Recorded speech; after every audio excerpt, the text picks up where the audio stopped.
Hello everyone, welcome back to my YouTube channel simple life with Pavi. ನಾನಿವತ್ತು ಒಂದು different ಆದ recipe ಜೊತೆ ಬಂದಿದ್ದೀನಿ. ಅದು ಏನಪ್ಪಾ ಅಂತಂದರೆ ಜಾಕ್ ಫ್ರೂಟ್ ಬಿರಿಯಾನಿ. ಹೌದು, ಹಲಸಿನಕಾಯಿ ಬಿರಿಯಾನಿನ ಯಾವ ರೀತಿ ಮಾಡೋದು ಅಂತ ಈ ವಿಡಿಯೋದಲ್ಲಿ ತೋರಿಸ್ತಾ ಇದ್ದೀನಿ. ವಿಡಿಯೋನ ಸ್ಕಿಪ್ ಮಾಡದೆ ಕೊನೆವರೆಗೂ ನೋಡಿ, ನಿಮಗೆ ತುಂಬಾ ಇಷ್ಟ ಆಗುತ್ತೆ. ಹಾಗೆ ನೀವು ಕೂಡ ಟ್ರೈ ಮಾಡಿ. ಹಲಸಿನ ಹಣ್ಣಿನಿಂದ ಎಷ್ಟೊಂದು ಜನ ದೋಸೆ, ಇಡ್ಲಿ, ಫಲೂಡಾ, ಸ್ವೀಟ್ಸು ಎಲ್ಲ ಮಾಡ್ತಾರೆ.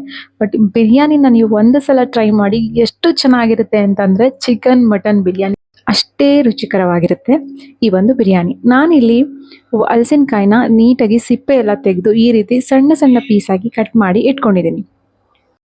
ಹಾಗೆ ಇಂಗ್ರೀಡಿಯೆಂಟ್ಸ್ ಏನೇನು ಬೇಕು ಅಂತ ನೋಡೋದಾದರೆ, ನಾನಿಲ್ಲಿ ಮೊದಲಿಗೆ ಪಲಾವ್ ಐಟಮ್ಸ್ ಒಗ್ಗರಣೆಗೆ ಎಲ್ಲ ರೀತಿಯ ಕಸೂರಿ ಮೇಥಿ, ಪಲಾವ್ ಎಲೆ, ಜಾಕಾಯಿ, ಚಕ್ಕೆ, ಲವಂಗ, ಮರಾಠ ಮೊಗ್ಗು, ಹಾಗೆ ಈರುಳ್ಳಿ, ಟೊಮ್ಯಾಟೊ, ರುಬ್ಬೋದಿಕ್ಕೆ ಬೆಳ್ಳುಳ್ಳಿ, ಶುಂಠಿ, ಈರುಳ್ಳಿ, ಬ್ಯಾಡಗಿ ಮೆಣಸಿನ್ಕಾಯಿ, ಏಲಕ್ಕಿ, ಚಕ್ಕೆ, ಲವಂಗ, ಕೊತ್ತಂಬರಿ ಸೊಪ್ಪು, ಹಾಗೆ ಸ್ವಲ್ಪ ಕಾಳುಮೆಣಸು ಮತ್ತು ಸ್ವಲ್ಪ ಸೋಂಪು ಕಾಳು.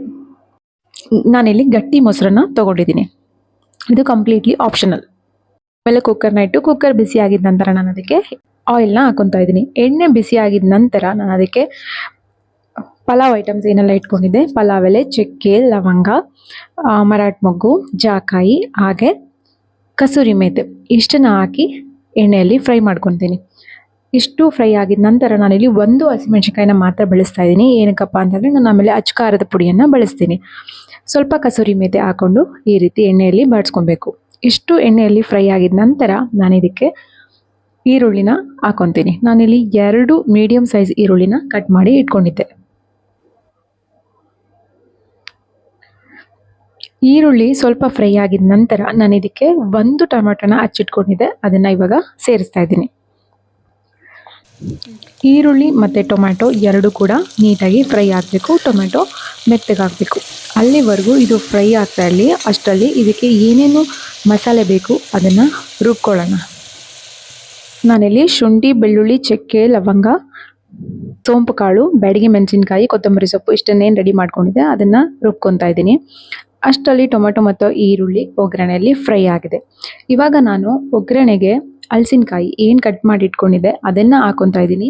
ಇದನ್ನು ಹಾಕಿ ಇದು ಸ್ವಲ್ಪ ಈ ಮಸಾಲಿನಲ್ಲಿ ಫ್ರೈ ಆಗಬೇಕು. ಒಗ್ಗರಣೆಯಲ್ಲಿ ನೀಟಾಗಿ ಫ್ರೈ ಆಗಬೇಕು.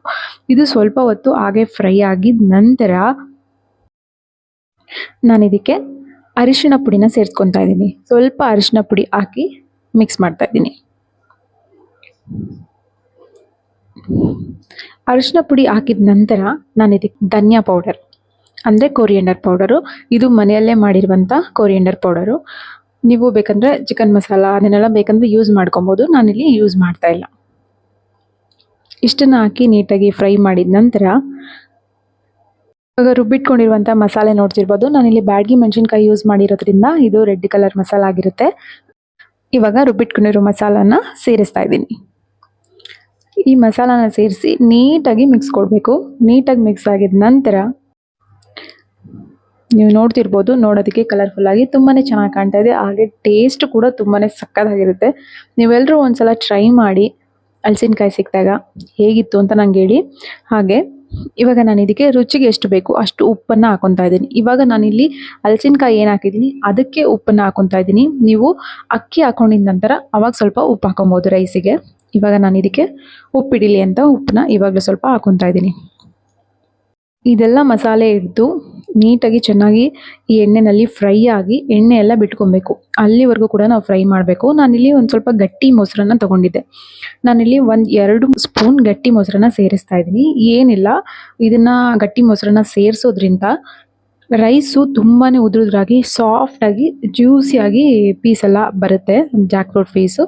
ಸೊ ನೀವು ಕಂಪ್ಲೀಟ್ಲಿ ಆಪ್ಷನಲ್, ನೀವು ಬೇಕಂದರೆ ಯೂಸ್ ಮಾಡ್ಬೋದು, ಇಲ್ಲಾಂದರೆ ಪರವಾಗಿಲ್ಲ. ಇವಾಗ ಸ್ವಲ್ಪ ಕೊತ್ತಂಬರಿ ಸೊಪ್ಪನ್ನ ಹಾಕೊತಾ ಇದ್ದೀನಿ. ಇವಾಗ ಇದಕ್ಕೆ ಈ ಮಸಾಲೆ ರುಬ್ಬಿದ್ದಂಥ ಜಾರ್ ಏನಿತ್ತು ಅದಕ್ಕೆ ಸ್ವಲ್ಪ ನೀರನ್ನು ಸೇರಿಸಿ ಇದನ್ನೆಲ್ಲ ಹಾಕೊತಾ ಇದ್ದೀನಿ. ಏನಕ್ಕೆ ಅಂತಂದರೆ ಈ ಜಾಕ್ ಫ್ರೂಟ್ ಏನಿದೆ ಇದು ಕಾಯಿ ಆಗಿರೋದ್ರಿಂದ ಸ್ವಲ್ಪ ಇದು ಬೇಯಬೇಕಾಗುತ್ತೆ. ಸೊ ರೈಸ್ ಜೊತೆಗೆ ಬೇಯೋಕ್ಕಿಂತ ಮುಂಚೆ ಸ್ವಲ್ಪ ಬೇಯಬೇಕಾಗುತ್ತೆ. ಸೊ ಅದಕ್ಕೋಸ್ಕರ ಸ್ವಲ್ಪ ನೀರು ಹಾಕಿ 5 to 10 ಮಿನಿಟ್ಸ್ ನಾನು ಇದನ್ನು ಈ ಮಸಾಲೆ ಜೊತೆ ಬೇಯಿಸ್ಕೊತೀನಿ. ಆವಾಗ ರೈಸ್ ಹಾಕಿದ ತಕ್ಷಣ 1 ವಿಷಲ್ ತೊಗೊಂಡ್ರು ಸಾಕು ಅಥವಾ 2 ವಿಷಲ್ ತೊಗೊಂಡ್ರು ಸಾಕು. ಸೊ ಅದಕ್ಕೋಸ್ಕರ ಮುಂಚೆನೇ ಸ್ವಲ್ಪ ನಾನು ಈ ರೀತಿ ಬೇಯಿಸ್ಕೊತಾ ಇದ್ದೀನಿ. ಇವಾಗ ನಾನು ವಾಶ್ ಮಾಡಿ ಇಟ್ಕೊಂಡಿರುವಂಥ ಅಕ್ಕಿಯನ್ನು ಸೇರಿಸ್ತಾ ಇದ್ದೀನಿ. ಅಕ್ಕಿಯನ್ನು ಸೇರಿಸಿ ಅದಕ್ಕೆ 2ರಷ್ಟು ನಾವು ಯೂಶ್ವಲಿ ನೀರನ್ನ ಸೇರಿಸ್ತೀವಿ. ಬಟ್ ಇದಕ್ಕೆ ನಾನು ಸ್ವಲ್ಪ ಕಡಿಮೆನೇ ನೀರು ಸೇರಿಸ್ತೀನಿ. ಏನಕ್ಕಪ್ಪ ಅಂತಂದರೆ ಮುಂಚೆಗೆ ಸ್ವಲ್ಪ ನೀರು ಇರೋದ್ರಿಂದ, ನೀರಿನ ಅಂಶ ಜಾಸ್ತಿ ಇರೋದ್ರಿಂದ ನೋಡ್ತಿರ್ಬೋದು ನೀವು, ಈ ಪೀಸ್ ನೋಡಿ ಈ ರೀತಿ ಇರುತ್ತೆ. ಇವಾಗ ನೀವು ಈ ಟೈಮಲ್ಲಿ ಲಿಡ್ನ ಕ್ಲೋಸ್ ಮಾಡೋಕ್ಕೆ ಮುಂಚೆ ಉಪ್ಪು ಖಾರ ಟೇಸ್ಟ್ ನೋಡಿಕೊಂಡು, ಈ ಲಿಡ್ಡನ್ನು ಕ್ಲೋಸ್ ಮಾಡೋಕ್ಕೆ ಮುಂಚೆ ಸ್ವಲ್ಪ ಟೇಸ್ಟಿಗೆ ಆ ಘಮಕ್ಕೋಸ್ಕರ ನಾನಿಲ್ಲಿ ಸ್ವಲ್ಪ ಕಸೂರಿ ಮೇಥಿನ ಆ್ಯಡ್ ಮಾಡ್ಕೊತಾ ಇದ್ದೀನಿ. ಸೊ 2 ವಿಷಲ್ ಆಗಿದ ನಂತರ ರೈಸ್ ಈ ಥರ ಆಗಿದೆ. ತುಂಬಾ ಚೆನ್ನಾಗಿತ್ತು ಟೇಸ್ಟು. ಹೋಪ್ ನಿಮಗೆಲ್ಲ ಇಷ್ಟ ಆಗಿದೆ ಅಂತ ಅಂದ್ಕೊತೀನಿ. ಇಷ್ಟ ಆದರೆ ಲೈಕ್ ಮಾಡಿ, ಹಾಗೆ ಶೇರ್ ಮಾಡಿ, ಏನೇ ಇದ್ದರೂ ಕಮೆಂಟ್ ಮಾಡಿ. Thank you so much.